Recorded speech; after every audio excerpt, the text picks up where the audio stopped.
सगळ्यांना शुभ सकाळ। तर आज आहे शनिवार आणि जवळपास 2 आठवड्याच्या आजारपणानंतर आज थोडंसं जरा फ्रेश वाटतंय, म्हणून सकाळी सकाळी म्हटलं थोडंसं जरा घराची साफसफाई करावी। बरेच पसारा झालेला आहे किचनमध्ये सुद्धा, त्यामुळे तेच उरकून घ्यावं म्हटलं। तर 15 दिवसाच्या आजारपणानंतर थोडंसं जरा आज बरं वाटतंय, म्हणून आज किचनचं जरा साफसफाई करावी असं ठरवलेलं आहे। तरी आता घड्याळात 11:45 झालेले आहेत। शौर्य सकाळी स्कूलला गेलेली आहे। न्यूचा आणि त्याच्या पप्पांचा नाश्ता पण करून झालेला आहे। स्वयंपाक पण माझा उरकलेला आहे। कपडे धुवायचे आहेत आणि कांदे जे आपले लावायचे राहिले, काय झालं थोडंसं पावसाचं वातावरण आहे आणि रोज एकसारखा पाऊस पडतो, अजिबात उघडलेलं नाही आहे, त्यामुळे थोडंसं त्याचाही कांद्याचा असा वास यायला लागला आहे। तर ते पसरून ठेवावं असं विचार करते, पण जागा बघते कुठे ठेवावं। तर ओट्याच्या खाली सिलेंडरच्या बाजूला थोडीशी जागा आहे, तर तिथं पसरवावं असं म्हटलं। पण जसं काय अगोदर म्हटलं कपडे धुवून घ्यावेत म्हणजे थोडेसे सुकतील, कारण पाऊस आहे एकसारखा, मग कपड्यांना पण पुन्हा वास लागतो जास्त व्यवस्थित जर वाळले नाहीत तर, यासाठी। आणि असं झालेलं आहे की 15 दिवसांपूर्वी जेव्हा मी आजारी पडले त्याच्याच आदल्या दिवशी रात्री शौर्याचे पप्पासुद्धा काय झालं, रात्री 9:45-10च्या दरम्यान आम्ही झोपलो की मला दुसऱ्या दिवशी जास्त जरा थोडंसं काम होतं, कॅम्प होता, त्याच्यामुळे मला 9 वाजताच ऑफिससाठी निघायचं होतं। आणि नेमकं त्या दिवशी काय झालं, 10:30च्या दरम्यान रात्री लाईट गेली आणि निरंजननी झोपण्याच्या अगोदर शू केली फरशीवरच आणि त्याच्यावर मी कापड टाकलं होतं। पावसाचे दिवस आहे त्यामुळे फरशी लवकर सुकली नाही आणि ते ओलसर तसंच राहिलं। आणि 11:15 11:30च्या दरम्यान रात्री जेव्हा शौर्याचे पप्पा वॉशरूमला जाण्यासाठी उठले, बेडवरून उतरले, तर त्यावेळी नेमकं असं झालं की त्यांचा पाय त्याच्यावरून घसरला आणि ते पूर्ण खाली पडले आणि पायाची बोटं जी आहेत ती पूर्ण अशी बेंड झाली आणि त्याच्यावर त्यांचा भार पडला आणि त्याच्यामुळे त्यांचं जे अंगठ्याच्या शेजारचं बोट आहे तर त्याला असं झालं आहे, तर ते क्रॅक झालेलं आहे। तिथं 3 ठिकाणी क्रॅक गेलेला आहे। अगदी किंचितचं हाड आहे ते जुळून राहिलं आहे, बाकीचं पूर्ण हे झालेलं आहे, म्हणजे ब्रेक झालेलं आहे ते हाड। आणि त्याच्यामुळे असं झालं की 15 दिवस झालं हे जागेवरच आहे। डॉक्टरांनी सांगितलं पूर्ण अजिबात हालचाल करायची नाही किंवा चालायचं नाही, त्याच्यामुळे काय होतं ते हाडांचे जे तुकडे आहेत ते हालतात आणि हे होतं। आणि पावसाचे दिवस असल्यामुळे प्लास्टरही करता येत नाही आहे, त्याच्यामुळे जरा जास्त प्रॉब्लेम झालेले आहेत। आणि त्याला क्रेप बँडेज डॉक्टरांनी केलेलं आहे, मी तुम्हाला दाखवतेच ते। पण क्रेप बँडेज केल्यामुळं काय होतं आहे, बाकीची जी बोटं आहेत ती एकमेकाला अशी जुळून राहतात, त्याच्यामुळे मध्ये जे आहे ना हे स्पेस असतो आपला हा बोटांच्या मधला, तिथे चिखल्यांसारखं झालं आहे, त्यामुळे त्यांना अजून जास्त त्रास झाला। आणि त्यात असं झालं की शौर्याने परवा दिवशी पुन्हा त्याच बोटावर पूर्ण पाय, म्हणजे ती खेळत होती, नाचत होती आणि पाय पूर्ण पडला, त्यामुळे पुन्हा एकदा सूज आली होती पायाला। पण आता थोडंसं सूज कमी आहे, पण ते दुखतंच आहेच आहे, दुखणं त्यांचं सुरूच आहे। मी तुम्हाला ते पाय दाखवते, त्याचा एक्सरे सुद्धा दाखवते। त्याच्यामुळे थोडंसं असं झालं की एक व्यक्ती जरी घरात असं हे असेल तर पूर्ण घरदारच आजारी असल्यासारखं वातावरण होतं, थोडंसं तसंच झालेलं आहे। तर मी तुम्हाला शौर्याच्या पप्पांचा पाय दाखवते। आत्ता सध्या क्रेप बँडेज काढलेलं आहे, आंघोळ झाली आहे त्यांची, आणि पायांच्या बोटांच्या मध्ये थोडासा चिखलांचा पण त्रास त्यांना झाला आहे। तर 2 मिनटं मी दाखवते तुम्हाला। हा बघा एक्सरे आहे। तर हे जे बोट आहे आपल्या अंगठ्याच्या शेजारचं बोट आहे, हे इथून असा क्रॅक आहे, हे बघा इथे, आणि इथूनही असा क्रॅक आहे। इथं अगदी किंचितचं थोडंसं जुळलेलं आहे, बाकी ते पूर्ण ब्रेक झालेलं आहे। आणि त्याच्याच दुसऱ्या अँगलनी बघा या साईडला पण आहे, इथेही असं ब्रेक झालेलं आहे, इथेही ब्रेक झालं आहे। तर हे दुसरी बाजू आहे, आणि 1 2 आणि 3, आणि अगदी किंचितचा भाग जोडला गेलेला आहे, बाकी पूर्ण एक्सरे म्हणजे तुम्हाला दिसतंय समोर हे आणि हे। तर मी तुम्हाला प्रत्यक्ष काय झालं पप्पांना काय झालं दाखव। कसं मोडलं पप्पांना, कुठे, हो, तर निरंजन सांगतोय बघा तुम्हाला। तर हे बघा, हे अंगठा, त्याच्या बाजूचं हे बोट, आणि हे इथेच नेमकं ते बोट क्रॅक झालेलं आहे। इथे या 2 बोटात मी घरीच कापूस भरलेला आहे, डॉक्टरांनी सांगितलं आहे। क्रेप बँडेज होतं ॲक्च्युली मगाशीच काढलेलं आहे, पण इथे चिखलांचा त्रास होतो आहे। काय होतं ते क्रेप बँडेज बांधलं की हे जे हा भाग आहे तो पूर्ण असा एकावर एक प्रेस होतो आहे आणि त्याच्यामुळे मग ते त्यांना त्रास होतो आहे। तर पायावरची सूज थोडीशी कमी आली आहे, परंतु अगदी बेकार, म्हणजे तुम्ही बघितलं ना आत्ता एक्सरेमध्ये कसं त्यांनी सांगितलेलं आहे। हे बघा इथे मी पुन्हा दाखवतो, हे बघा हे कसं ब्रेक झालेलं आहे।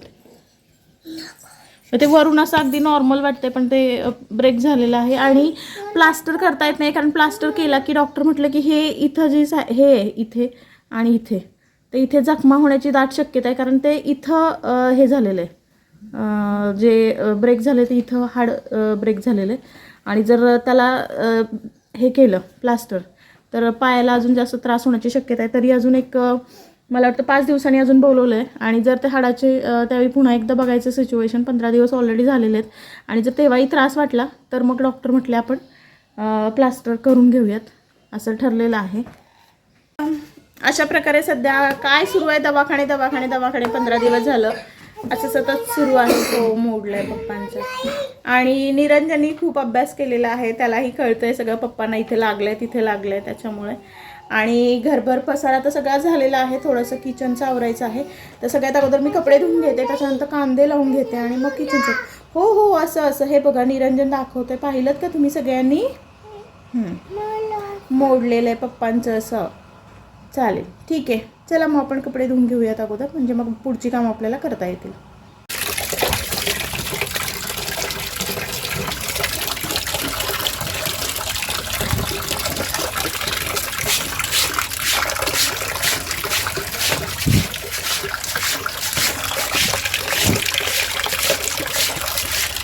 आईला मदत करतील झाडून काढायची.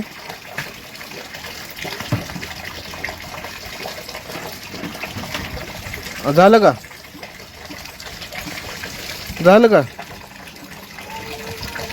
हा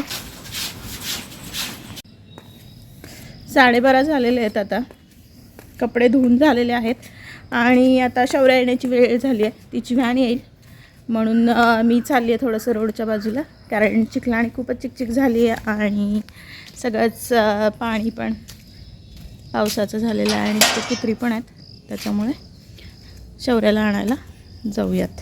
इकडे बघा छान गुलाबाचे फुलं, इकडे भोपळ्याचा वेल किती पसरला आहे बघा, आतून पूर्ण पसरून गेटच्या बाहेर असा आलेला आहे. आणि सगळीकडेच सतत रिमझिम पाऊस सुरू आहे, त्यामुळे चिखल चिकचिक सगळं झालेलं आहे.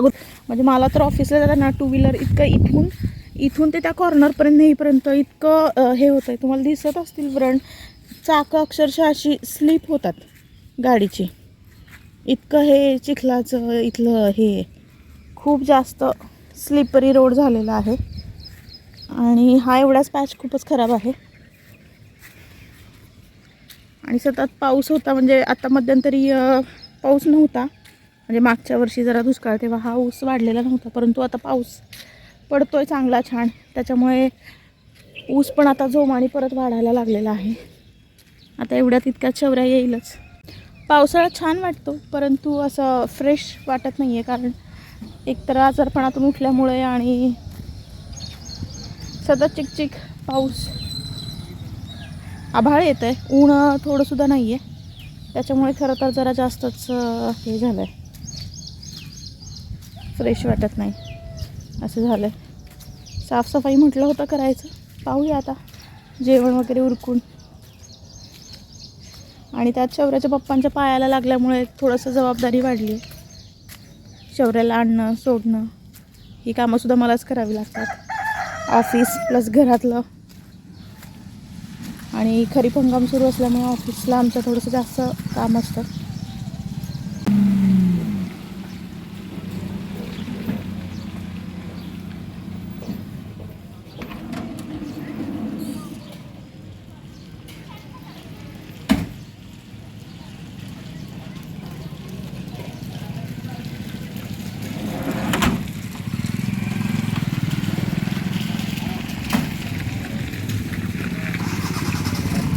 चला, तर अशा प्रकारे शौर्य आमची आलेली आहे स्कूलमधून, चप्पड होऊन आली आहे. आज सॅटरडे होता, त्याच्यामुळे स्पोर्ट ड्रेस. आणि मी जवळपास 10 ते 15 मिनटं झालं रोडवर तिची वाट बघत थांबली आहे, कारण इकडे कुत्री होती आणि ती कुत्र्यांना भयंकर घाबरते. आणि थोडंसं हे जे पायी चालण्याचं अंतर आहे ते पावसामुळे खूप चिखल झाला आहे आणि सगळाच राडा झाला, तुम्ही पाहिला आहे रोडवर. छान हवा सुटली आहे, ऊन काही अजून नाही आहे, 7-8 दिवस झालं आमच्या इकडे सूर्यदेवानी दर्शन दिलेलं नाही अजिबातच. सो आता फ्रेश होईल शौर्या, मग आम्ही जेवण करू, नंतर मग बघूया कांदे वगैरे लावायचेत आपले, कसं काय होतंय. निरू बाबा जागा आहे की झोपलाय काहीच कल्पना नाही, कारण बराच वेळ गेलेला आहे शौर्याला आणण्यातच. हळू चाल. शौर्याचे सॉक्स पूर्ण चिखलाने भरलेले आहेत आणि कसा राडा घातला आहे शौर्याने बघा. सगळे सॉक्स शूजनी भरलेले, म्हणजे शूज चिखलाने भरलेत आणि ते ती सॉक्सला लावत लावत चालली आहे.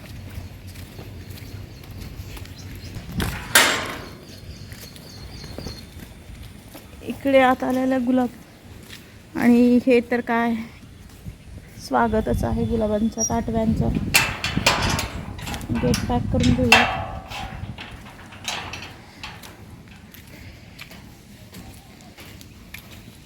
Office time.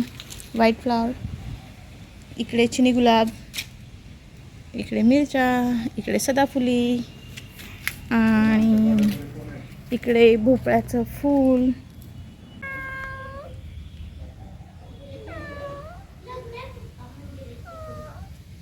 झोप आली माऊला, झोपी झोपी काढती माऊ, झोपी काढती तू.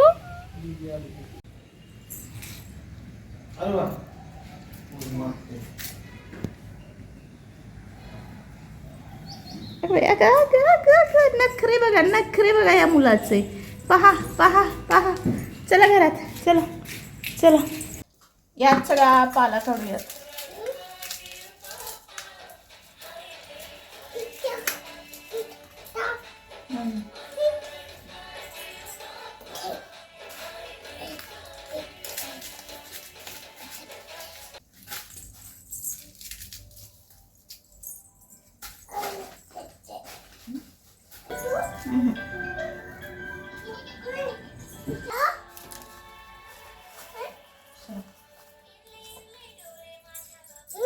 हे कांद्याचं पोतं आणि ते कांद्याचं पोतं, आणि हे असं हे रॅकमध्ये भरून उर्वरित ते इकडे जागा केली आहे तिथं भरणार आहे. आणि याच्यात सगळं आहे तो कांद्याचा हे टरफलं मी इथं काढते आहे.